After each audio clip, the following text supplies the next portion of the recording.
Okay, welcome back to CS 2040S. Let's get started.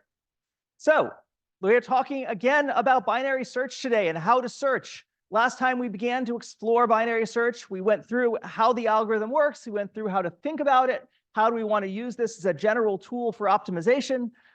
Today, we are going to continue on that trend, on that route. Today, we are going to explore essentially a case study in how to use techniques like binary search to solve problems. We're going to take a simple example, peak finding, and see how we can use this, the ideas that we saw on Monday to solve this problem. Okay. Great. As you hopefully have already noticed, problem set 2 was released on Monday after class. It's due Sunday night. If you have any questions, please do ask on the Coursemology forum. There's already a bunch of discussion about the meaning of various things and hints and so on. In general, if you're having trouble, if you're not passing test cases and so on, think carefully about all the different possible inputs. What are the strange corner cases that might happen? What are the weird things that aren't the normal cases? And in general, occasionally we get people saying, gee, can you tell me what these private test cases are? No, that's what we mean by private, is that we don't tell you what they are. They're there in part to evaluate what you've done. So we will not be releasing the private test cases. Sometimes they do have hints to help you figure out what's going wrong. Okay. And one thing of note, we have been setting the very first test case as an empty test case that essentially checks, is it compiling and running properly? We run into a lot of problems where there's a Unicode character or something weird keeps it from compiling on Coursemology. So we've been setting up the first test as an empty test that should always pass. There's nothing being tested so that you can make sure that Coursemology is handling it properly. Okay. Very good. What else? Some problem set policies. In general, we are not going to be dealing with resubmissions. The tutors only have time to grade once. They're very busy, just like you. On the other hand, so once the tutor has started grading, then that's it. Then it's done. In general, we are not going to be doing unsubmissions anymore. So there's been, in the first week, there's been lots of confusion about what the finalize button does. To repeat, the finalize button means that it is finalized. It is done. You will not be able to edit it anymore. Okay. So everyone by now has hopefully figured this out. So we don't need to do unsubmissions because we clicked the finalize button too early. In general, please don't submit until you are ready to have it graded. Submitting is not a way to get feedback. Submitting means you are done. Okay. You can ask your tutor questions before you submit, though. The tutors are there to help, to provide advice, feedback, and so on. So you can certainly ask them questions. Okay. And if there's something completely wacky that happens, like you submit an empty file instead of your intended file or something like that, talk to your tutor and there may be recourse available. Okay. The other question we get a lot is about extensions. Tutors are authorized to grant rare but short extensions. Okay. If you find yourself doing this frequently, there will be a problem. You will not be granted the extension. If in a given week you have some dire circumstance that requires a couple days extension, talk to the tutor. Okay.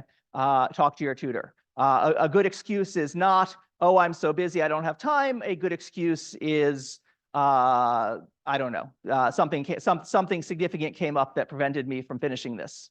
Okay. Good. There's a question here, are there extra cases for tutor evaluation on top of secret cases? Yes, as we said the first day, the tutors are doing an evaluation that goes beyond the test cases. Their job is to decide if the code is correct, not just to run tests. So the tutor is completely authorized to make up their own test cases, think through other corner cases that aren't mentioned, etc. The Coursemology tests are to give you some guidance. They are not the sole target in mind. Okay. Good. I'm just checking if there are any questions from the Zoom folks that I should be addressing. Okay, good. So, and I guess the last administrative thing is that just this morning, we processed the last batches of tutorial and recitation appeals. It may not have yet propagated through CourseReg, but hopefully it has. This afternoon, I will post another PDF listing the changes that we have made, but hopefully it should all be visible on CourseReg in the near future, however long it takes to propagate through the CourseReg system. Okay. If after this process, so We tried to satisfy as many appeals as possible. Unfortunately, some of you appealed for slots that were already full. We couldn't give you those. Some of them, your swap partner disagreed with you. We couldn't give you those. Some of you were appealing for full courses, full sections. We couldn't give you those, but we did the best we could within those constraints. Okay. If after this is over, you still don't have a tutorial or recitation, please let us know. We need to get this resolved as soon as possible. Okay. Good. Okay. So last time, what did we do last time? So last time we talked about binary search. Binary search is a incredibly simple, ubiquitous algorithm. I'd almost describe it more as an approach than an algorithm. At the same time, what we saw is that it's surprisingly easy to add bugs. It's surprisingly easy to write incorrect versions of binary search. So we talked about various ways we can try to write code and design algorithms that don't have piles of bugs. Okay, so we talked about things like making sure we specify the problem properly. What's the problem? What are we actually supposed to be doing here? Preconditions, postconditions, invariance. We'll talk about that a lot. And how to validate things as you go along to make sure that your code is doing what you expect. The other thing I tried to sort of hint at towards the end of class is that I see binary search I'd like you to think of binary search not just as a simple algorithm that you do in week 1 of the semester, but as a general approach for optimization. Okay, it's not just about taking a simple array and searching for something. It's about a general optimization principle. Okay, and so we saw how you could use it to solve the tutor allocation problem, and in general, if you have some complicated function, how you can use it to find something that satisfies certain constraints. Okay. Today, I want to continue on that path, talking about using the same approach as binary search, but for a slightly different problem, peak finding. So you can think of today's class as essentially a case study in what we talked about on Monday. Okay, we're going to start talking about the one-dimensional case. I'll probably hint a little bit at the two-dimensional case and leave the rest of the two-dimensional case for you to explore on your own. Okay, good.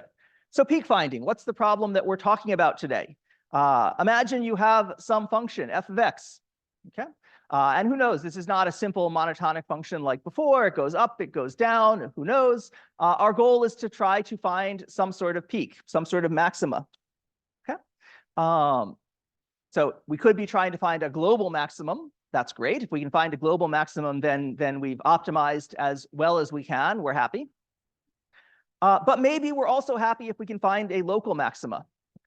A lot of the optimization that's happening in machine learning today, when gradient descent and so on, is designed to find local maxima, not global maxima. Okay? And the idea is that in a lot of cases, if you can find a local maxima, you're doing well enough. Okay?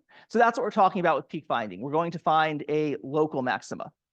Okay? So good. Global maximas are great, but a local maximum is often a good enough solution. Sometimes it's close to the global maximum. Sometimes it's just generally a good enough solution. But more generally, we can find a local maximum a lot faster than a global maximum. Okay? So for example, you have your input array, and I want you to find a global maximum element. Well, in this case, how long is it going to take? 1 second. Let's get Archipelago warmed up for the day. 1 second. Don't I have this question somewhere? Maybe here. Let's see.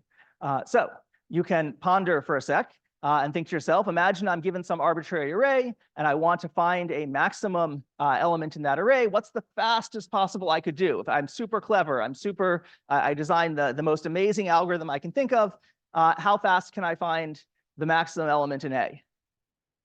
I'll give everyone a sec to go click on something in Archipelago.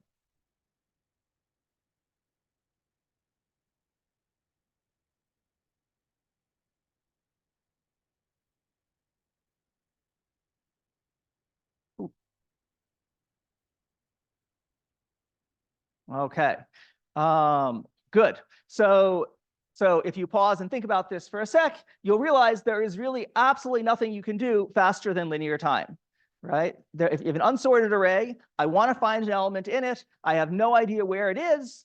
there is nothing you can do. No matter how clever you are, you can design an adversarial array that looks at your algorithm, looks at the very last cell that your algorithm explores, and puts the maximum element there. Okay.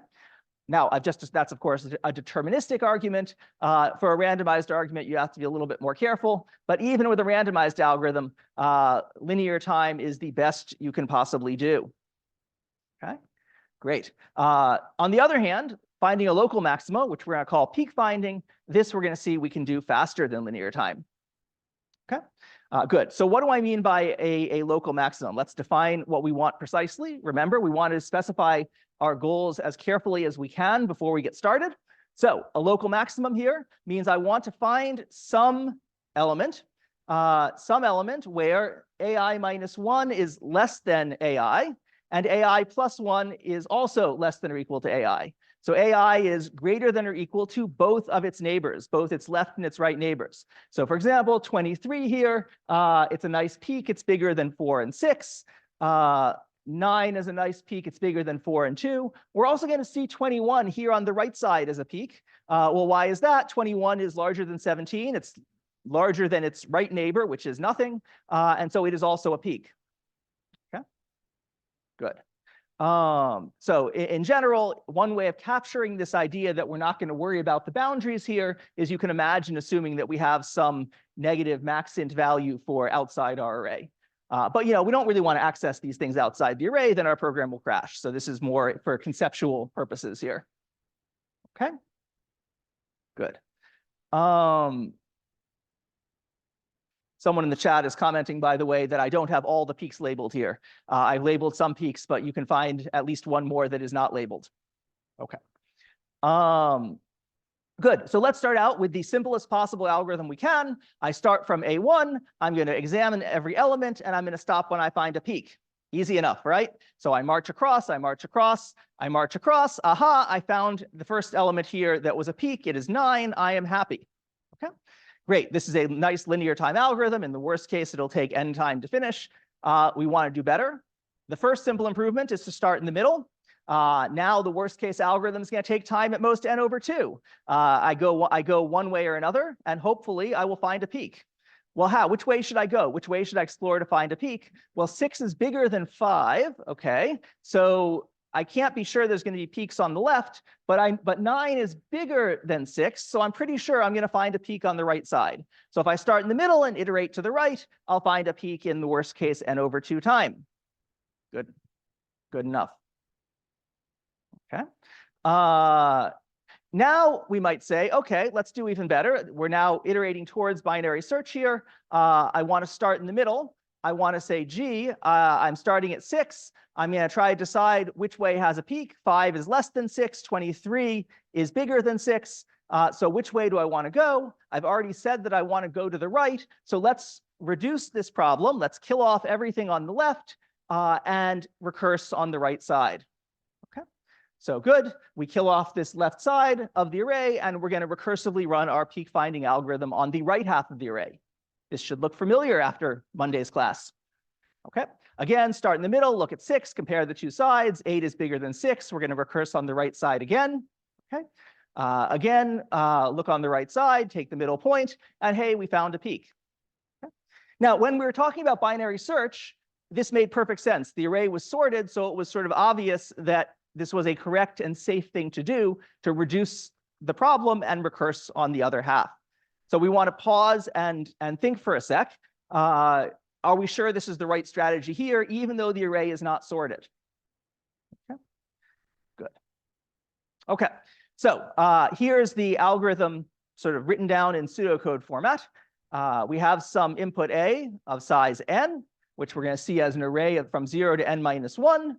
If the middle element, n over 2, is a peak, then we return n over 2. We've found a peak. If not, we're going to compare against the item to the right and the item to the left. If a of n over 2 plus 1 is larger than a of n over 2, we search for a peak in the right half. If a of n over 2 minus 1 is larger than a of n over 2, we search in the left half. Yes, we have an algorithm. Okay, good. And when I say search in the right or left half, what I of course mean is recursively run our peak finding algorithm. Here we go. We've now replaced this with nice recursive calls. Since everyone here is from 101S, we're all very happy with recursion, right? We love wishful thinking, so we're totally happy with this sort of representation of an algorithm. Okay, good. So here's the next question. Is this correct so far? And again, let me see if I can open an archipelago question where I will get some votes on whether this is correct. It is very hard for me to find the questions today for some reason. Okay. I think I've just opened a question asking, is this peak finding algorithm correct? Here are some possible questions you might ask. You can think about them or see if there are any other bugs you would like to find in this code. I'll give you a sec to ponder this algorithm.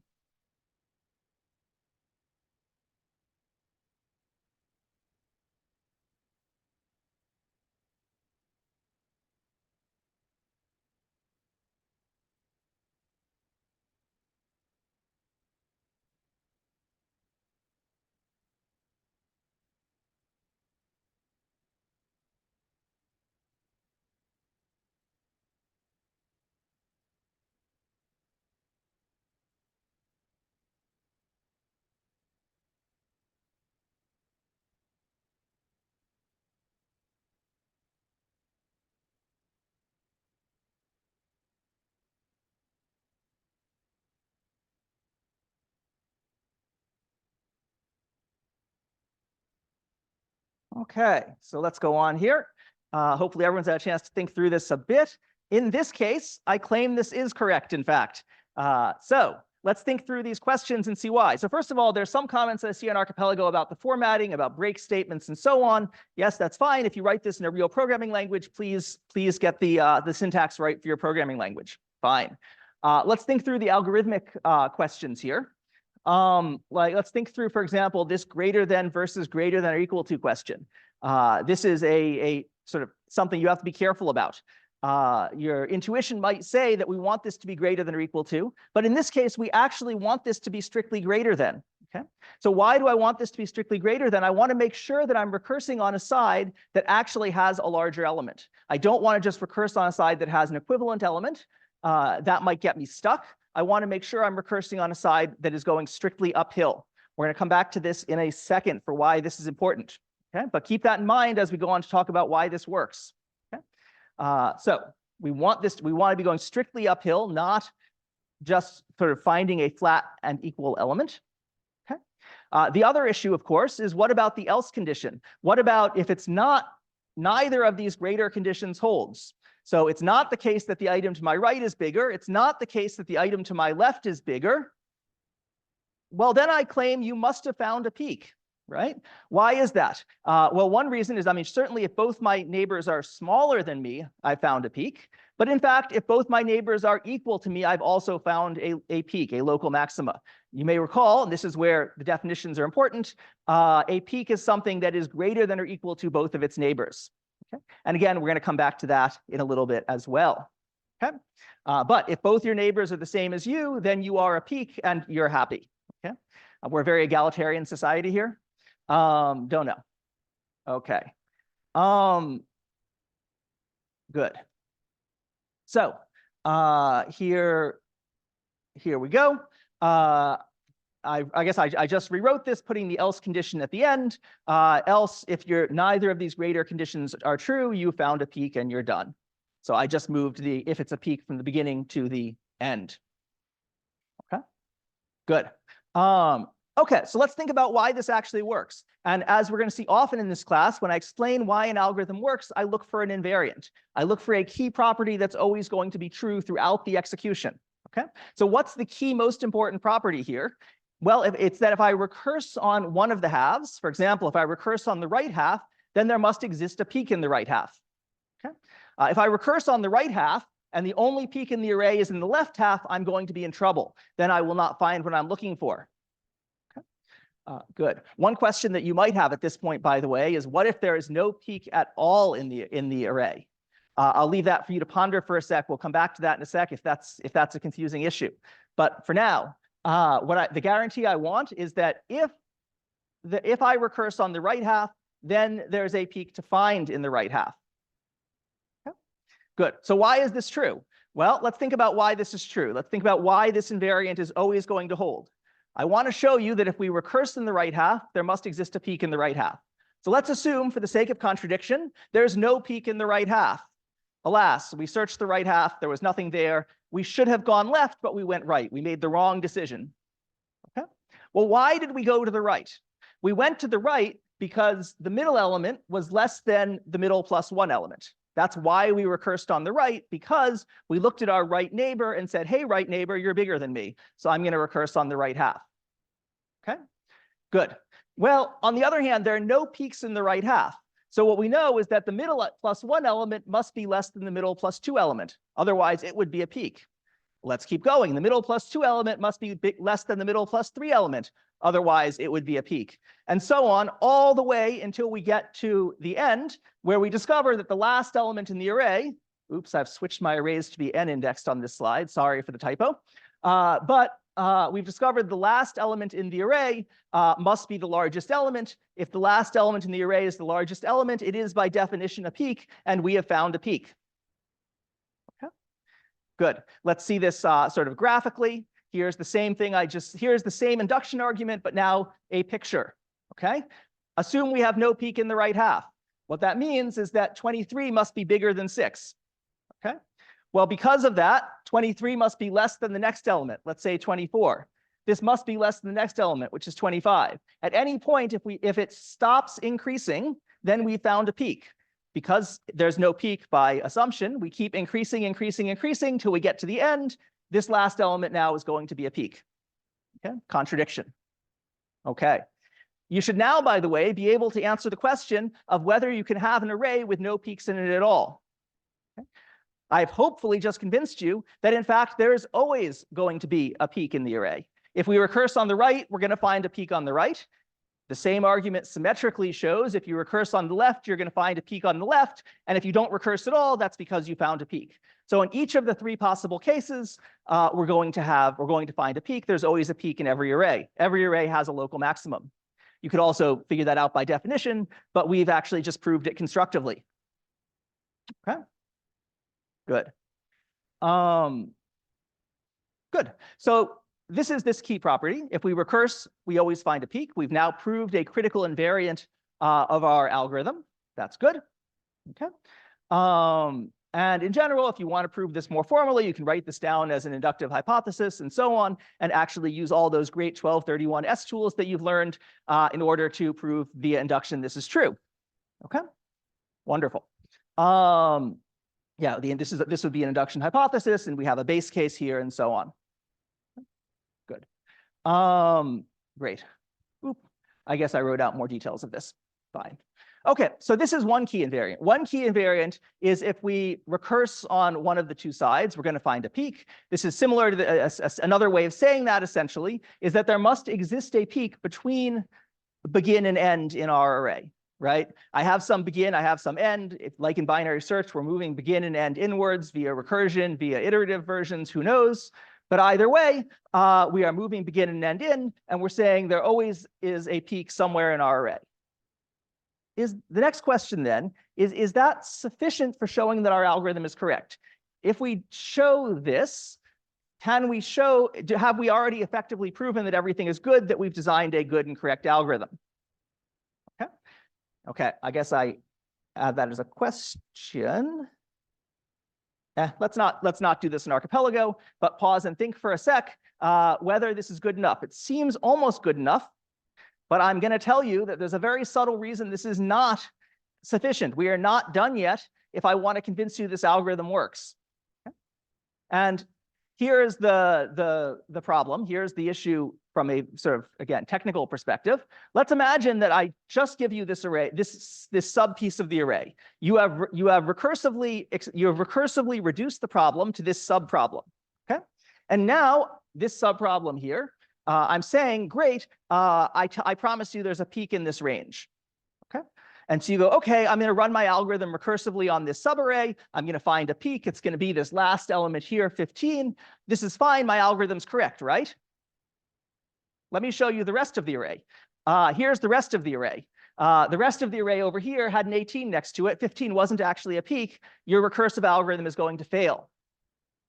So this is something to be careful of. When you run your algorithm recursively on something, you need a slightly stronger guarantee than just saying, well, it looks kind of like the original algorithm. You need something stronger in this case to ensure that your recursive execution is going to find the right thing.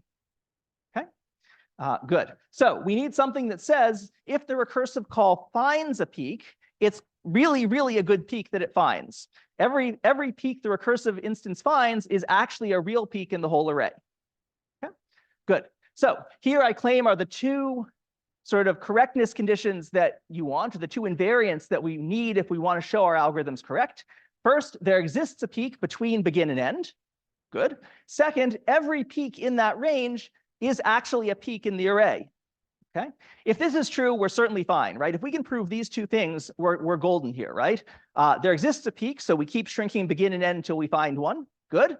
And once we find it, it's going to actually be a peak in the original array. Also good. If we have this, then we're happy. We have proved that things are correct. Okay. Good. Okay, good. So first things first, let's see why this is actually true. So the key property we want to show, we've already shown if we recurse in the right half, then if we recurse in the right half, we're going to find a peak. How would we show if we recurse in the right half, then every peak in the right half is a peak in our array? So imagine I have this blue and green chunk as one big chunk, and I'm going to recurse on the right half. So I'm going to recurse just on this little subarray of 14, 23, and 18. And I want to convince you that every peak in this subarray is a peak in the entire array. Okay. So first step, I want to use this inductively. So I want, for example, 18 here. If 18 is a peak in my little subarray, it's also part of my bigger blue and green combined array. And so it certainly has to be a peak in the bigger array. Okay. So for the right endpoint here, it just follows by induction. Okay. The only part we have to think about is this middle part. This is the only risky part. Okay. It's only this boundary here where we possibly might have a problem, where we might find a peak that isn't really a peak in the bigger array. Okay. But aha, we were careful when we recursed on the right half. We only recursed on the right half here because this element here, gee, it just changed to 45, but that's okay, is bigger than this element 13. Okay. And so if 45 is a peak in the green array, it will also be a peak in this mid-size array, and hence will also be a peak in the whole array. And so everything is good. Okay, good. Right, and here I wrote out some words to say what I just said. If 45 is a peak in the new array, but not the old array, then we wouldn't have recursed on the right side, and that would lead to a contradiction. Okay, good. Okay, so I'm just sort of going through these induction arguments quickly because I don't think they're that hard or that interesting. The moral of the story I want to get across, though, is how to think about invariance and how to think carefully about what we need if we want to design correct algorithms. That's sort of the moral of the story to pay attention to, is that you sometimes need more than the obvious property. The obvious property is there exists a peak in the range, and here we need this extra clever property that everything we find is actually a good peak. Okay. Good. Okay, next things next. What do you think the running time of this algorithm is? Let me open the question that on Archipelago. You can pause and think for a sec and tell me what the running time is.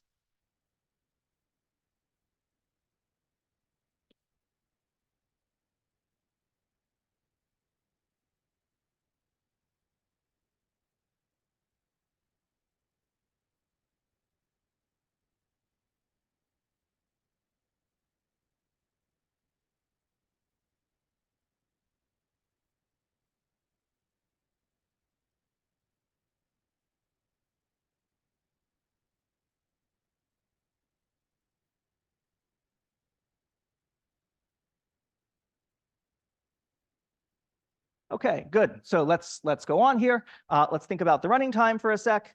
Okay. Let's start out by thinking about this running time as a recurrence. This is a recursive algorithm. Recursive algorithms are often most easily analyzed in terms of recurrences.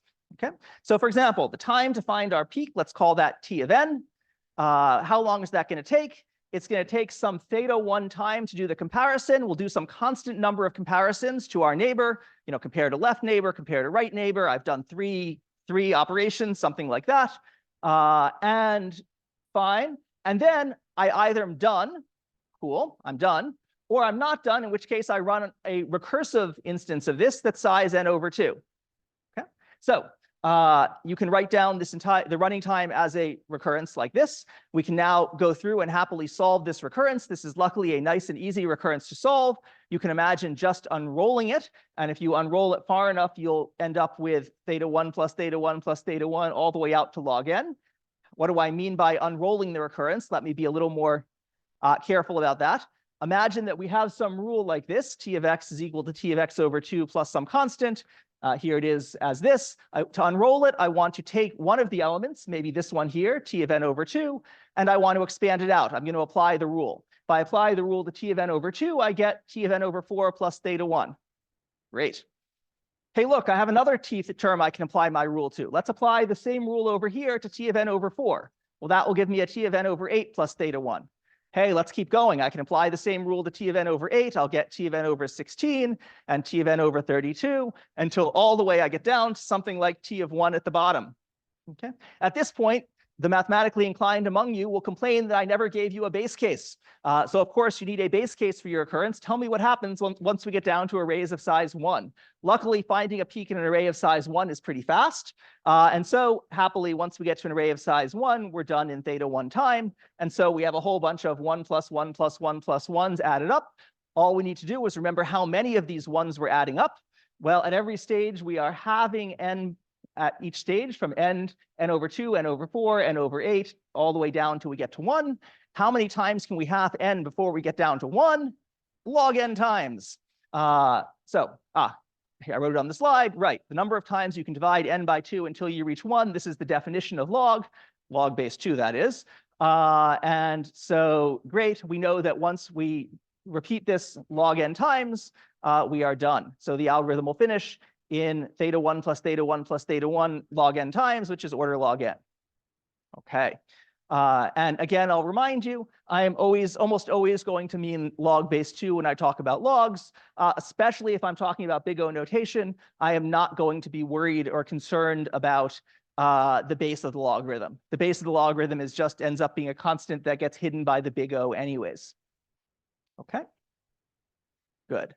There's a question on the chat about floors or ceilings, by the way. When I'm dividing by 2, what if it's an odd number or an even number? Luckily, in this case, I don't particularly care because, again, we're just looking at big O notation here. If we're off by, if we need an extra divide by 2, doesn't change much either way. So yes, you can feel free to do this carefully and make sure to get your floors and ceilings correct. And when you do, you'll discover it's still order log n. Okay, it's a good question, though, because there are times that floors and ceilings are important and we have to be careful. Okay, good. So we now know how to find the running time of a recursive algorithm. We can write down the recurrence. We can unroll the recurrence or solve it in some other way. We'll see a few other techniques for solving recurrences in this class. You'll see more techniques for solving recurrences in 3230. But this is good enough for this algorithm here. Okay, good. Okay. Right. So let's think about what if one thing you'll notice about this problem is that we had this notion that if you were equal to both of your neighbors, you were a peak. Okay. What if that's not true? What if I really want something that's bigger than both of its neighbors? What if I want strict inequalities on both sides? Okay. So I only count something as a peak if it's actually greater than both of its neighbors. Okay. This now seems a little bit more tricky. Let's think about this for a sec. Tell me on Archipelago, do you think that we can find steep peaks using the same approach? Or what I want you to think about is how would we have to modify this approach if we want to find steep peaks efficiently? The first answer I saw on Archipelago, by the way, is the word maybe. Maybe is always a very safe answer, at least in a class like this. But it's worth trying to take a guess on your own.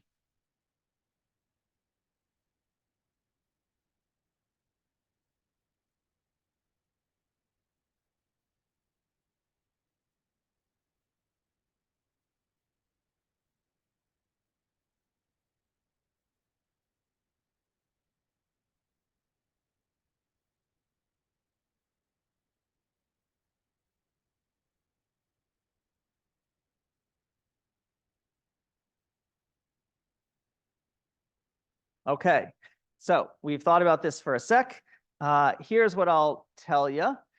It's a lot harder to find a steep peak than a regular peak. And here is an example of an array where I claim most any algorithm you come up with is going to struggle. Okay, so imagine you have an array here where all the elements are 7, except for one special element 8, and the evil adversary gets to hide that 8 wherever it wants.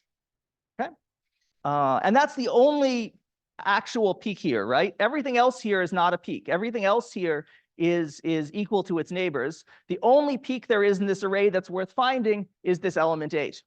Okay, so let's imagine that you try to run a nice recursive divide and conquer algorithm. Okay, and you start in the middle just like before, and I look at this element 7 and I say, great, now which way should I recurse, left or right? I claim that whichever choice you make is going to be wrong. Okay? Whichever choice you make, I'll design you an array where you recursed on the wrong side. Okay, so it turns out that any algorithm you come up with for this is going to be linear time. We are stuck back with linear time algorithms in this case. Okay, good. And this goes back to, in fact, that question I asked at the very beginning. I said, gee, was there a missing else condition for our original algorithm? There was not a missing else condition if you wanted regular peaks, but if you want these sorts of steep peaks, then there is a missing else condition. And of course, that's why it doesn't work. Okay, the whole approach doesn't work. Okay, so here's another possibility.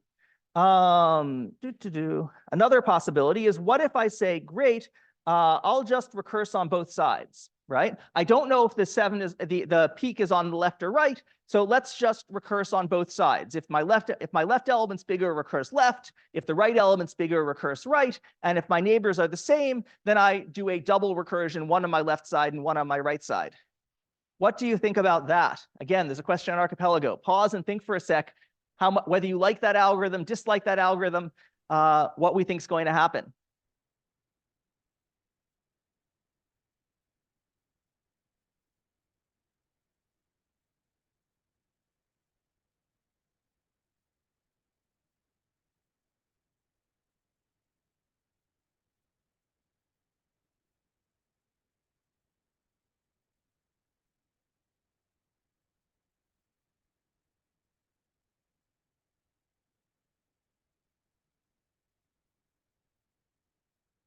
Okay, hopefully everyone's had a chance to think about this for a second.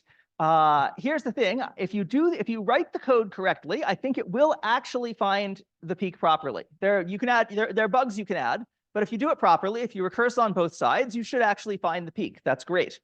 But there is a problem here. Let's think about what the running time is going to be. Okay, so as before, let's write this down as a recurrence. Here's how we can write down the worst case recurrence. T of n is equal to 2t of n over 2. Notice we have 2 recursions: recurse on the left half, recurse on the right half. Okay, and then how expensive was it? At every step, we had to do a constant amount of work to decide which way to recurse. So constant work to say recurse left, recurse right, or recurse both. And then in the worst case, we recurse on both sides. Okay, great. Now let's go through the same exercise and unroll this recurrence and see what we get. Okay. So T of n is 2t of n over 2 plus 1. Notice I'm being a little sloppy. I'm not counting around theta 1s or order 1s. I'm just pretending it's 1 for now. Close enough. Replace 1 with your favorite constant. Good.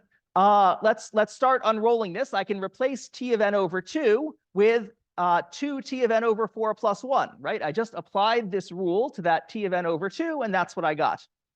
Okay. And now let's keep going. I simplified here. That gives you 4 times t of n over 4 plus 2 plus 1. Excellent. Let's keep going. Let's continue to apply our rule. At the next step, t of n over 4 becomes 2t of n over 8.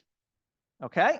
So 2 times 4 is 8. So we get 8tn over 8 plus 4 plus 2 plus 1. Let's keep going. That becomes 16 t of n over 16, 32 t of n over 32, and so on. And by the time we're done, we end up with n times t of 1 plus n over 2 plus n over 4 plus n over 8 plus all the way down to 1. This is just, once we simplify, n plus n over 2 plus n over 4 plus n over 8 all the way down to 1. And we well know that this is equal to order n. Okay. So what does this mean? This means that if we recurse on both sides, left and right, we have a recurrence that looks like T of n equals 2 T of n over 2 plus order 1. When we unroll that recurrence, we discover that T of n is equal to order n. This is a order n time algorithm. This is a linear time algorithm. Okay? This shouldn't be surprising because intuitively we sort of knew you needed linear time. We already said that if you want to solve this problem, you need to look at every slot in the array. And it turns out the algorithm we just designed meets that exactly. In the worst case, if you run it on this type of example, you will recursively look at every slot in the array. Okay, good. So this matches. So the algorithm works. It matches our intuition. It takes linear time. And by the way, once you're spending linear time, this seems like a very complicated solution, right? Once you realize you have to spend linear time, please don't come up with some complicated recursive solution. Just do a linear search across the array. Right? There's no reason to be complicated. You know, one of the things we'll see in this class over and over again is, you know, don't develop complicated solutions to simple problems. If you have a simple problem, solve it as simply as you can. Okay, good.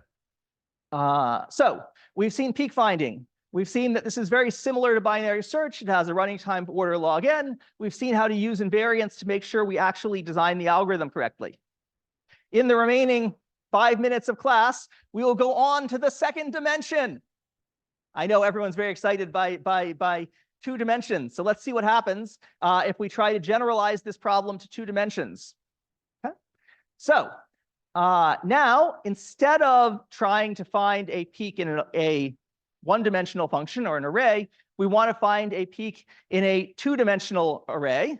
Just like before, a peak is going to be an item that is greater than or equal to its 4 cardinal neighbors, north, south, west, east.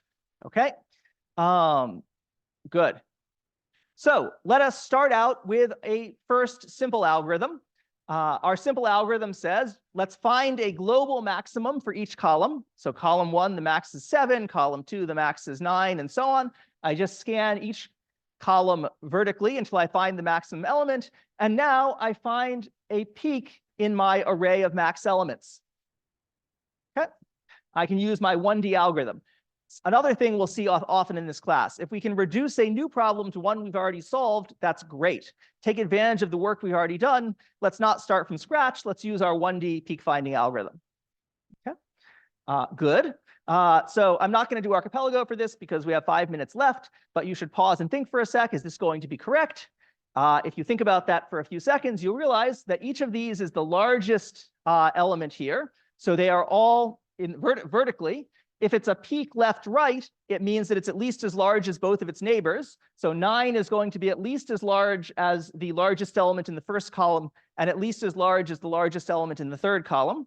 And it's also the largest element in its own column, and so it's certainly going to be a peak. Okay, so this is a correct algorithm. So far, so good. There's one problem with this proposed algorithm so far, which is, well, gee, it's not very efficient. How expensive is this algorithm going to be? You pause and think for a sec. You'll realize that part of this algorithm involved scanning each column vertically. We looked at every element in the array.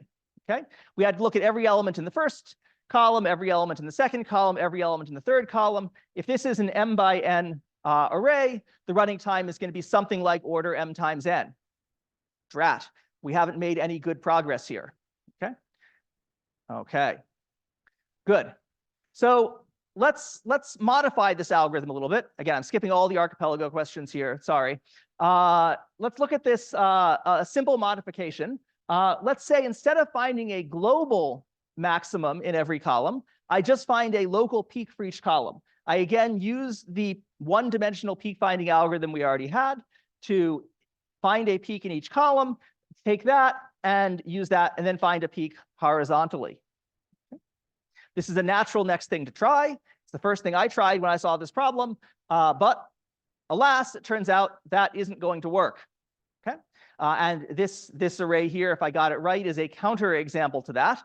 It turns out that being a local peak is not necessarily, being a local peak vertically doesn't give you enough because the elements next to you may or may not be the elements that are the peaks in your array at the bottom. Okay, so for example, 4 here is a peak among our peaks. 4 is bigger than 3. 4 is bigger than 3. Hey, 3433 was the address of my childhood home. How about that? It's where I grew up. 4, but 4, you'll notice, is not a peak overall because 5 is bigger than 4. Why did we not get a 5 down here at the bottom? Well, because 3 is itself a peak. It's okay. We don't need a global maximum. We just said it was a local maxima. 3 is a local maxima. So we have to be careful. Just finding a vertical peak isn't good enough. Okay, good. But this algorithm is now efficient. It's no longer correct, but at least it's going to run fast. Okay, good enough. Yes, I know that's not very satisfying, is it? I can give you the wrong answer really fast. Okay, so let's keep going. Let's go back to our first algorithm for a sec. Our first algorithm was finding a global maximum. Okay? And now I'm going to go back to a topic that you might have heard about in 110NS. Let's see if we can apply this idea of lazy evaluation, right? Maybe we don't go and spend all this time calculating these global maxes up front. Maybe we don't need to. Why do we need to look at the whole array?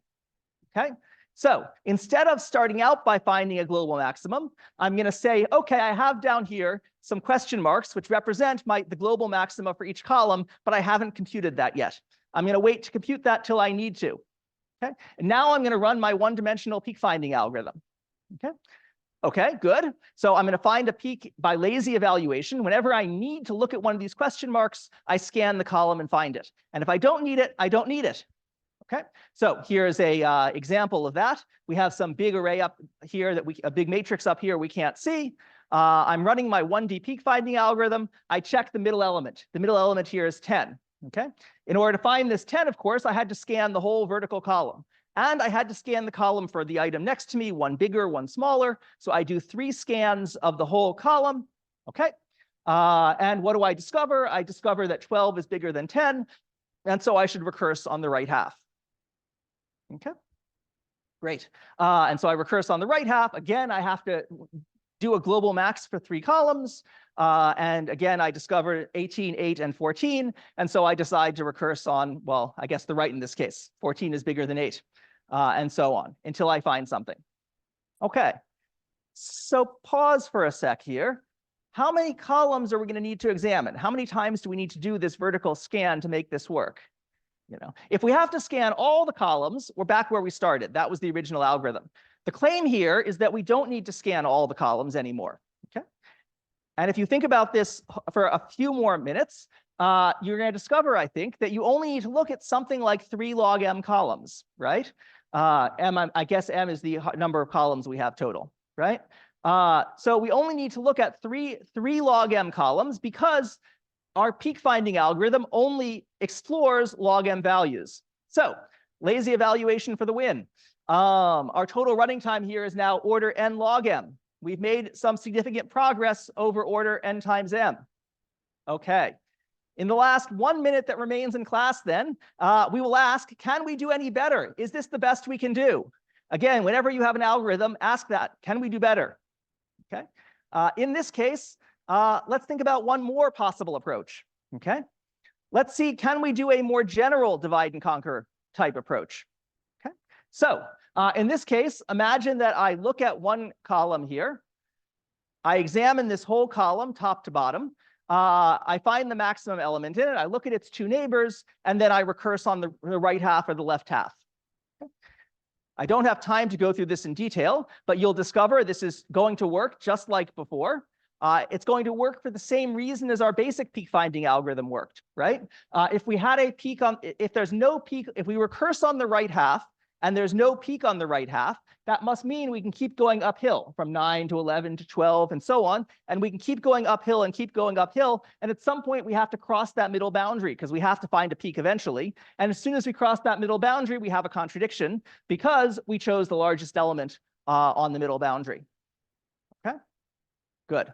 So this is going to work. We can write this down as a recurrence. When you look through this later, you can work this out for yourself.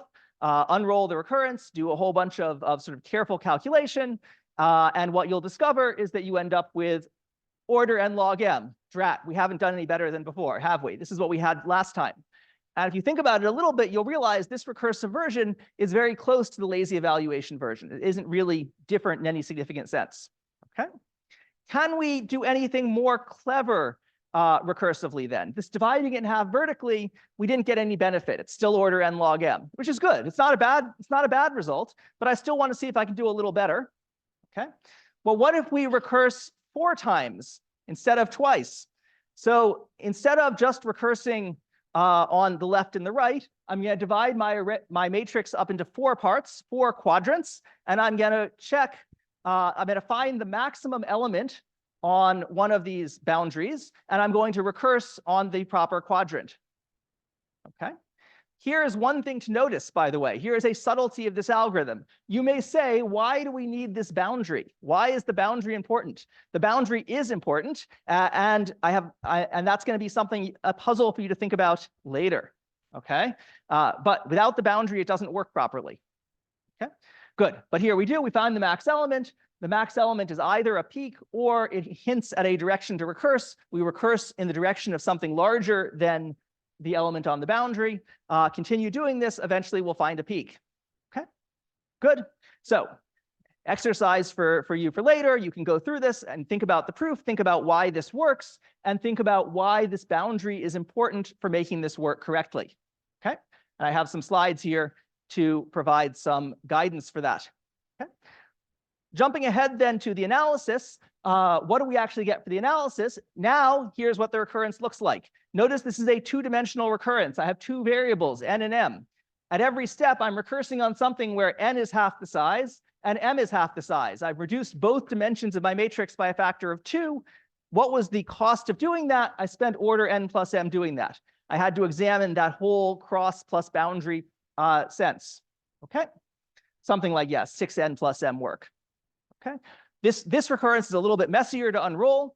It requires a little bit more care to make sure your n's and m's don't get confused. Sometimes you write an n, it looks like an m. How terrible. But if you do this out carefully, you'll discover in the end, you end up with just order n plus m. Okay, so this gets our total time down to linear in the dimensions or square root of the number of cells in our matrix. Okay, good. And with a little bit of work, you'll figure out this is actually, I think, the best we can do here. Okay, so this is where we stand at the end of today.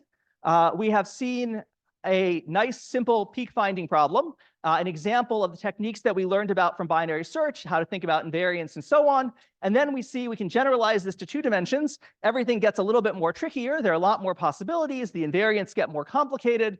But if you're careful, well, order n log m isn't too hard to do, and then a little bit of extra recursive thought gets you down to order n plus m. Okay, so, sorry. Okay, so that's, I think, it for today. We're going to stop there. As I said, I'll put the slides up later so you can look at the 2-dimensional case at your leisure. Have a good rest of your week, and I will see you all on Monday.